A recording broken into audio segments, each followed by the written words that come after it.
France has held the rotating presidency of the European Union for the past 6 months in a very difficult and tragic context.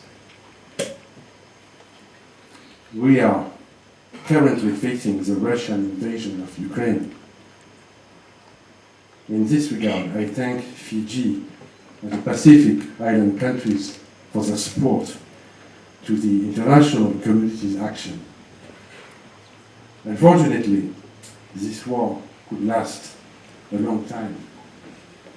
We will have to stand together to defend the international law, the human rights, and to address the tragic consequences of this invasion on the economy and on food security. The European Union is working to alleviate the economic impact. We are also still facing the health crisis caused by the COVID-19 pandemic. France is currently experiencing the 7th wave, with an average of over 100,000 new cases a day. But we know that the global threat calls for a global response, and that we must show solidarity. France is a leading country in the COVAX initiative. Last week, I handed over to the Honorable Minister of Health, Dr. Iferin Wakainabete, 9,600 doses of Moderna vaccine. And to give you a figure, since April 2021, France has donated a total of 120 million doses of vaccine worldwide. We share also the South Pacific countries' fight against climate change.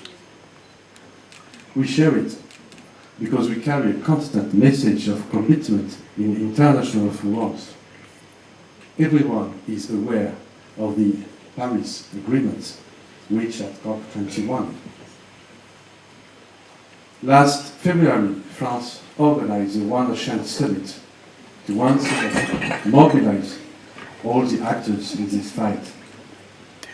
I would like to thank the Secretary General of the Pacific Island Forum for his participation. I would like also to thank the Fijian and Tongan governments for their willingness to bring the voice of the island states to the summit. Their video messages made an impression.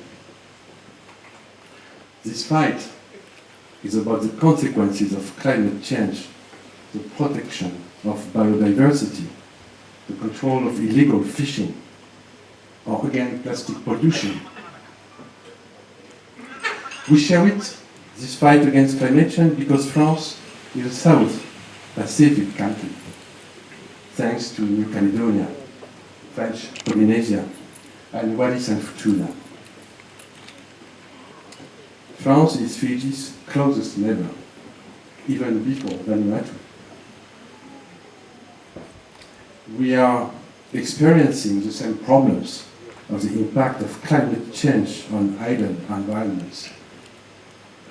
And in Europe also, one can see in the media the heat wave and the large-scale wildfires which are happening these days. Thanks to this proximity, the French government and the French army can quickly provide assistance to our partners in the event of a disaster, such as in Tonga in January this year. We do it in partnership with Australia and New Zealand under the France mechanism. We also do it, of course, with the support of the European Union.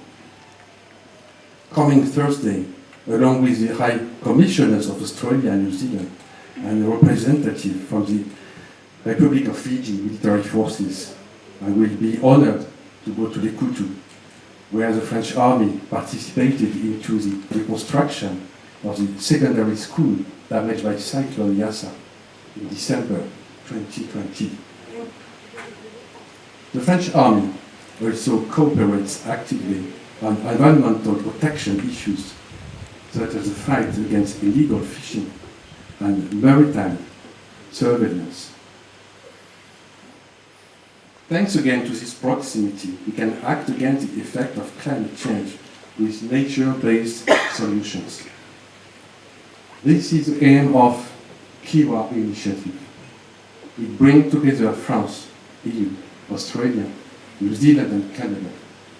Its strategic committee is being held this week in Suva, and I would like to welcome its participants who are here with us this evening. In particular, the French Development Agency, whose regional offices are based in Umeå, New Caledonia. I would like also to acknowledge the important role played by IUCN in this initiative. Last Saturday, we went all together to Sigatoka to visit a very interesting reforestation project. About climate change, I would like to highlight one fact. In March 2022, this embassy was very proud that a Fijian woman could receive a French award for her commitment to climate change and gender equality. This prize is the Simone Veil Prize, and the winner globally selected is Komal Narayan. I salute her here tonight. Because of this proximity, we can also develop trade and people exchanges between Pacific insular countries and New Caledonia, French Polynesia, and Wallis and Futuna. We can propose French solutions to the need expressed by our partners, particularly in the field of energy transition. We can collaborate through networks of universities and researchers on environment or on food, for example, through a network of universities, which is a peer co-chaired by USP and the University of New Caledonia. We can improve our connectivity together. In May, we inaugurated the landing of the Gondwana 2 submarine cable between New Caledonia and Fiji. In this way, we can together gaining in security, attractiveness, competitiveness, and sovereignty.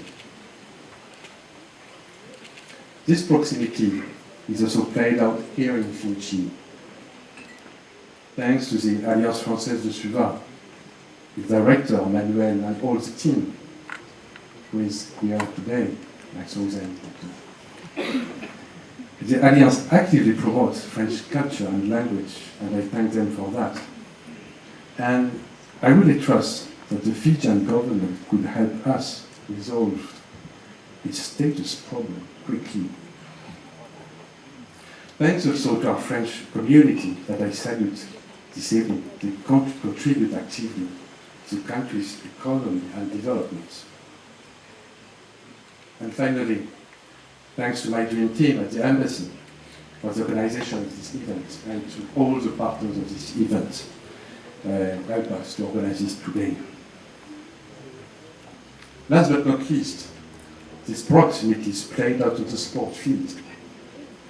Usually, as we are in Fiji, I would talk more about rugby, but today I will mention football, and especially women's football, because we have the privilege here today to have with us the football women's team from French Polynesia and from New Caledonia.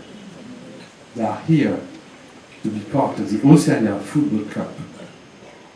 Both teams already played, and they will play again at the National Stadium on Wednesday against Solomon Islands and against Vanuatu teams.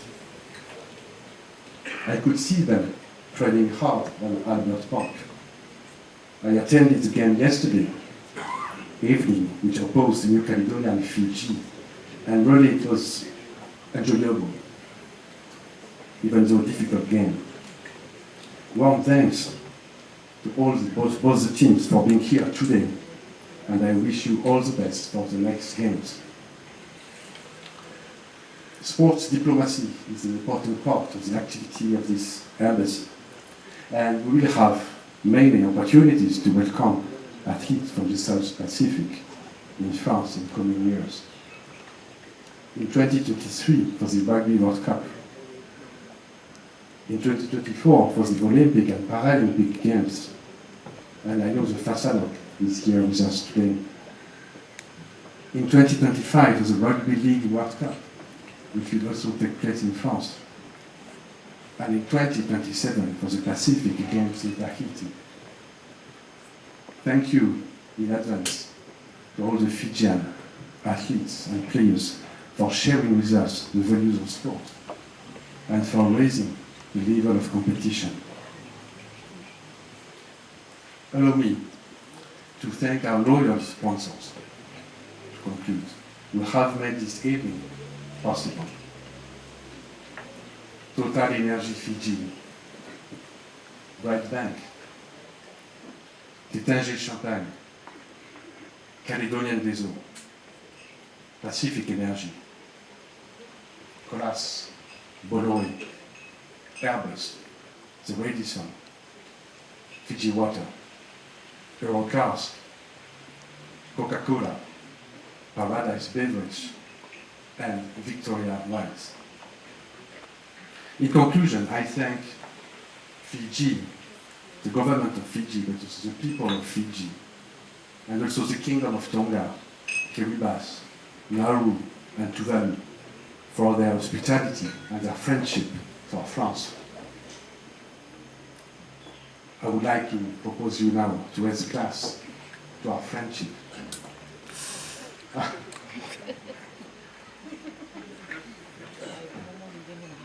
The friendship between Fiji and France, France and Fiji. Cheers.